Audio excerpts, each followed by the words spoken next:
and when the war of guided missiles erupts from the sky, these awesome weapons will carry nuclear warheads.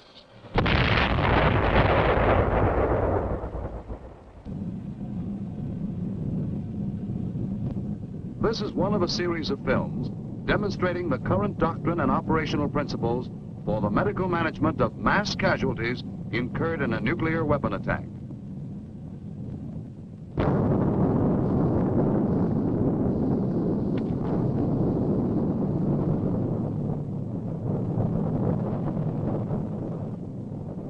Following such an attack, a great disparity will exist between the medical requirements and the medical resources.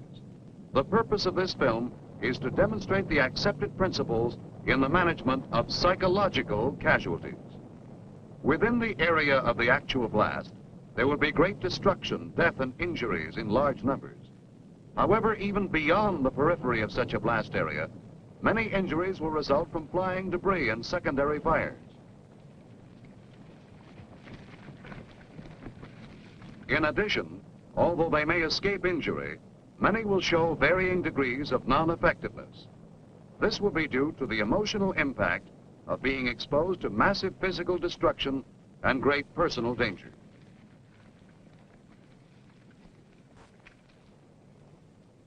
Mass panic in disaster conditions will be rare. Sudden flight may be common, but such behavior is not panic if it is self-controlled or successfully directed by others. In fact, instantaneous flight or rapid taking of cover may be the best possible way to survive under such threatening circumstances. As long as flight is not blocked and escape routes are open, mass panic is unlikely to occur and is therefore preventable.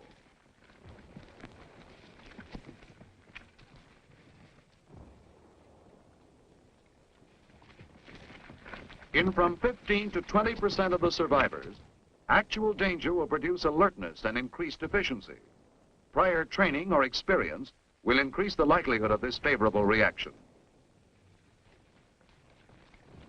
However, the majority of individuals will be unable to cope with such a catastrophic experience immediately, particularly if it is unexpected or prolonged.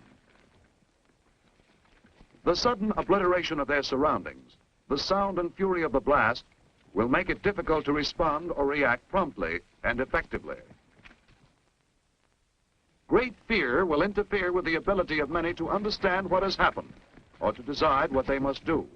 After seconds or minutes, however, most of them should recoil and develop sufficient awareness to take steps for personal survival. During this recoil period, and for a time thereafter, such survivors may be influenced by the commands and activities of leaders or other survivors.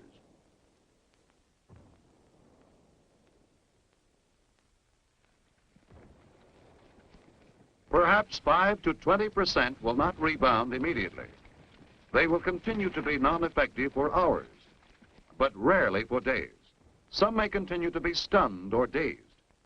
It is to this group alone that the designation psychological casualty may be properly applied, or to use the terminology of World War II, victim of combat fatigue.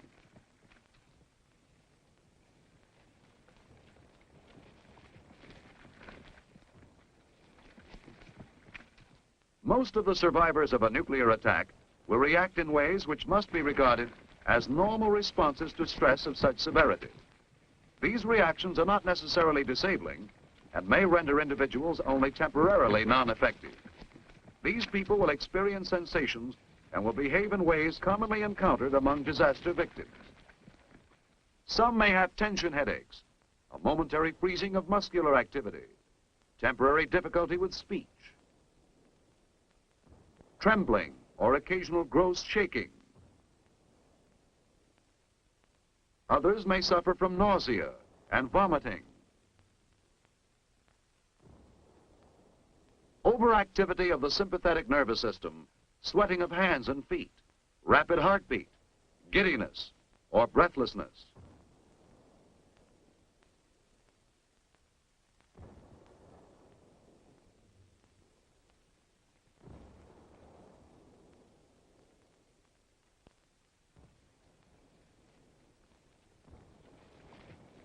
Still others may exhibit such psychological manifestations as a passing apathy, helplessness, docility, sadness, resentment, fatigue.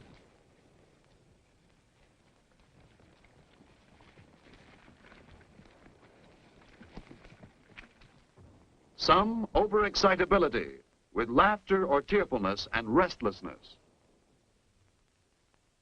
All these symptoms are normal disaster reactions. Individuals suffering them will be unhappy, uncomfortable, and distressed, but they will be non-effective for only a very short time and should not require specialized medical treatment or management. If their difficulties are not to be prolonged, it is important that the nature and significance of their reactions be understood by their leaders and by those about them.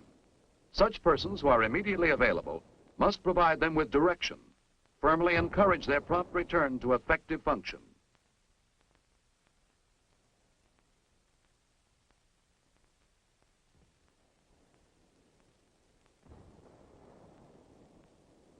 The reassurance and support of nearby and familiar medical personnel may help in this brief but highly effective type of psychological first aid.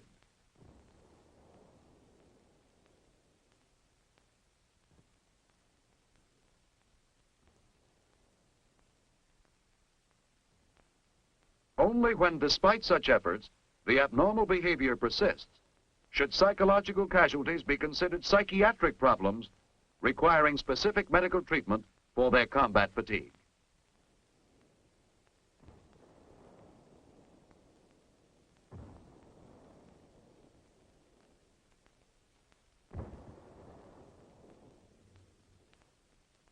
About 50 to 70% of those whose symptoms persist will be suffering from a mild incapacity. Some of these may connect their fears and anxieties with strong beliefs that they are suffering from heart disease, irradiation sickness, concussion, stomach trouble, and the like, symptoms ordinarily associated with internal injuries or disorders.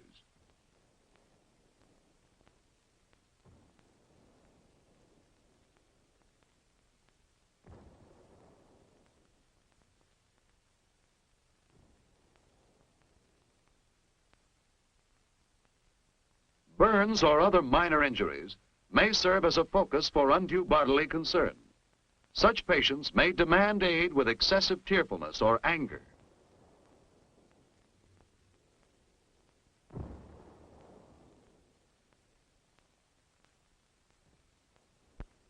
They may wander about aimlessly.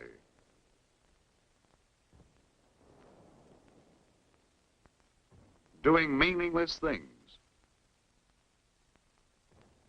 Others of this mild type may exhibit restlessness and become over-talkative.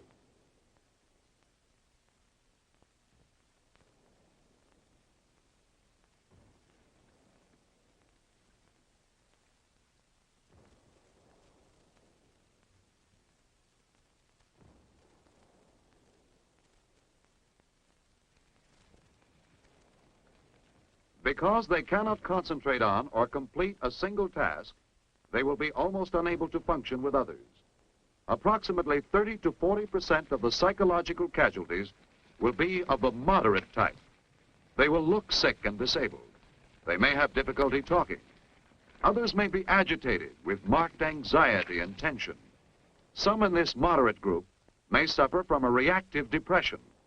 They may have lost a buddy in the attack and may display obvious grief. They will exhibit actual tears only occasionally.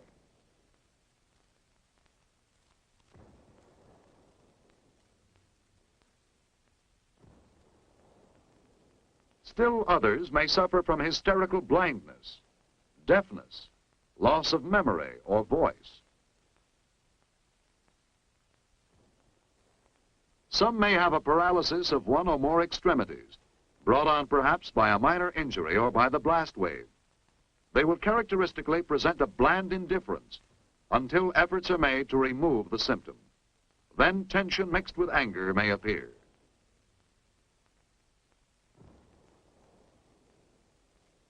Finally, in this moderate group, there may be those who continue to be stunned and dazed by their experience. They may exhibit severe apathy.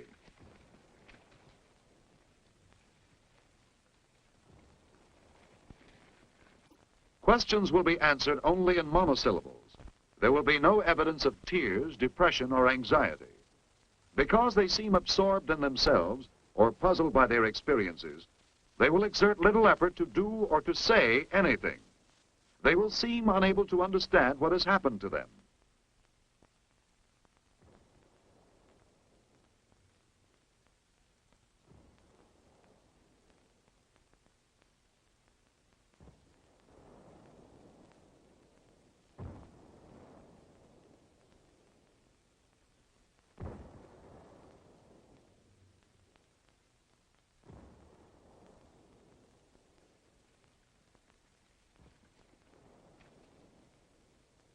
Approximately 1 to 3% of the psychological casualties will be in the severe group, clearly out of contact with reality, exhibiting uncontrolled actions which are purposeless and undirected.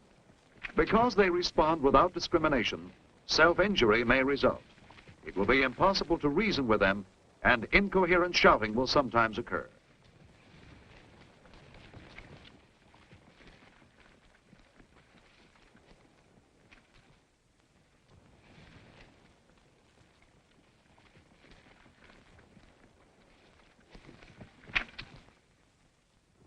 Also in this severe group will be some who exhibit a complete withdrawal from their environment to a helpless infantile state. They will be mute, motionless, with little reaction to stimulation.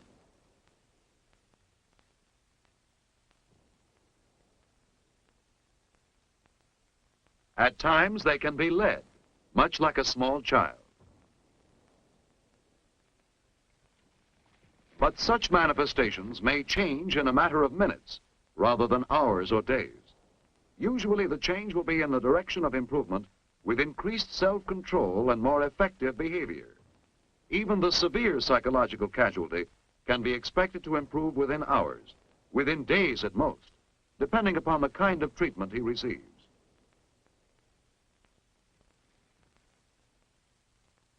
There are certain basic principles to be followed in the treatment and management of mass psychological casualties. This must be remembered. Most of these casualties will be suffering only temporary emotional disturbances. They can be expected to improve as the danger lessens. Therefore, treatment must be made available as soon as possible and as near as is practical to the scene of the nuclear disaster.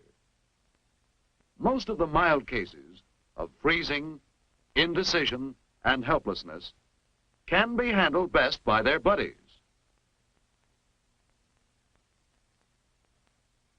by their commissioned or non-commissioned officers,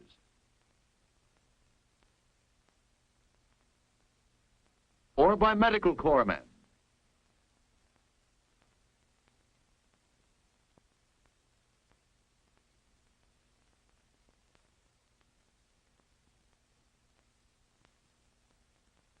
Many of the casualties will be readily influenced by suggestion and other simple measures to recover self-control.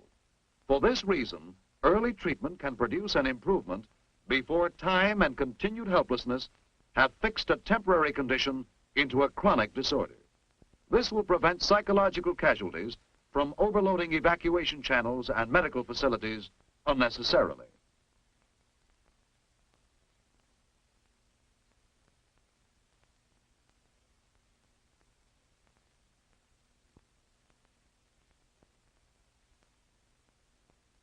Immediately after the blast, these facilities must be reserved for the treatment of casualties with physical injuries. However, individuals who do not recover their effectiveness as a result of reassurance, leadership, and direction should be evacuated to the nearest aid station or medical sorting team.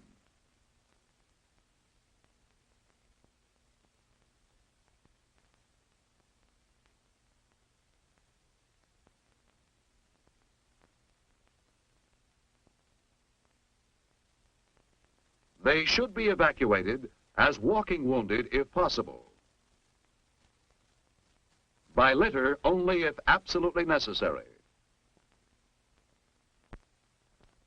In nuclear warfare, the battle group surgeon will normally assume the role of a frontline psychiatrist.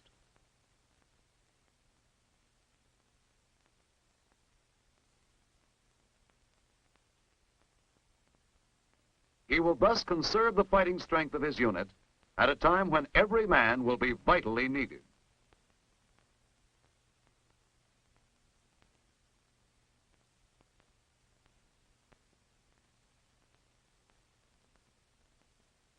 Mild cases, if they reach medical sorting teams or aid stations, will be placed in a holding category.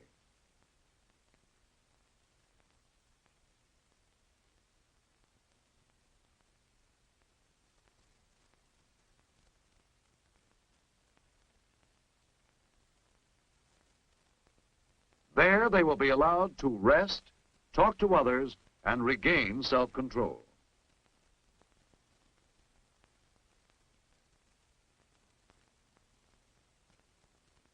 Careful sorting and early corrective treatment at the aid station level can promptly restore vitally needed trained manpower urgently required for defensive and rescue tasks.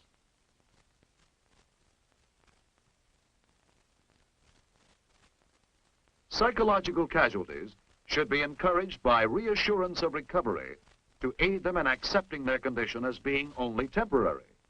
Encouragement by the treatment personnel can help, provided it is stated with conviction. Their calm acceptance of the casualty and their attitude that the symptoms are only temporary can produce the desired improvement within a matter of hours, especially after certain treatment procedures have been followed. These procedures should be simple and brief, not only because of the lack of personnel and time, but because straightforward simplicity avoids the suggestion of serious illness.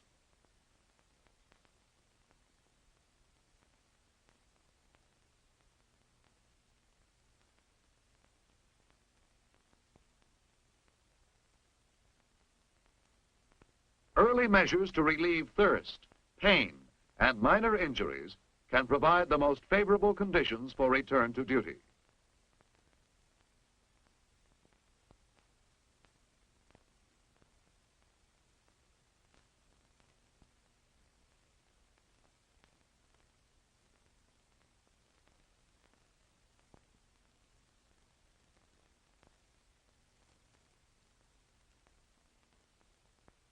If available, small doses of a sedative with warm milk, soup, or cocoa can promote relaxation, although the warm drink alone can often serve the purpose adequately.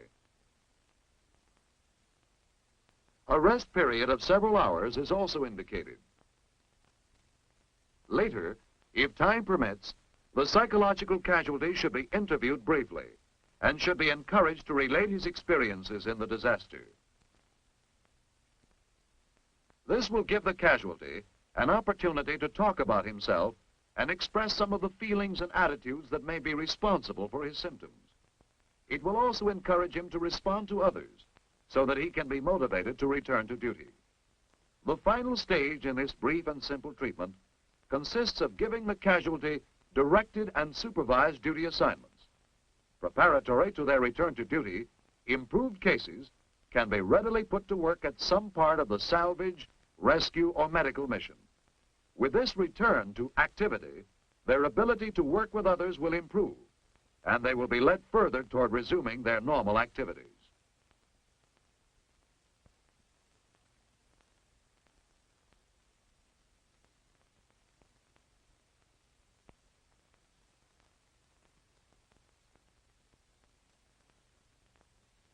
Immediately after a nuclear attack, transport for medical evacuation will be reserved primarily for the physically injured.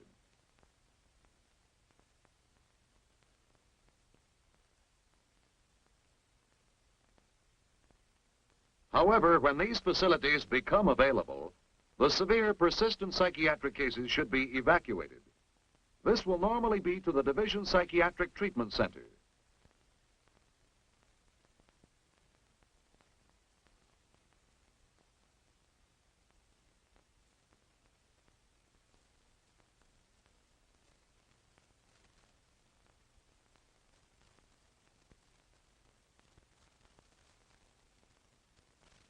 The division psychiatrist and his staff will usually be found at the clearing station. During the initial phase, the division psychiatrist may be largely occupied with assisting in the sorting and treatment of the physically injured. In this period, the psychiatrist may restrict his specialized activities to the supervision and direction of the division social worker. The social worker will provide the immediate treatment and supervision of the patients.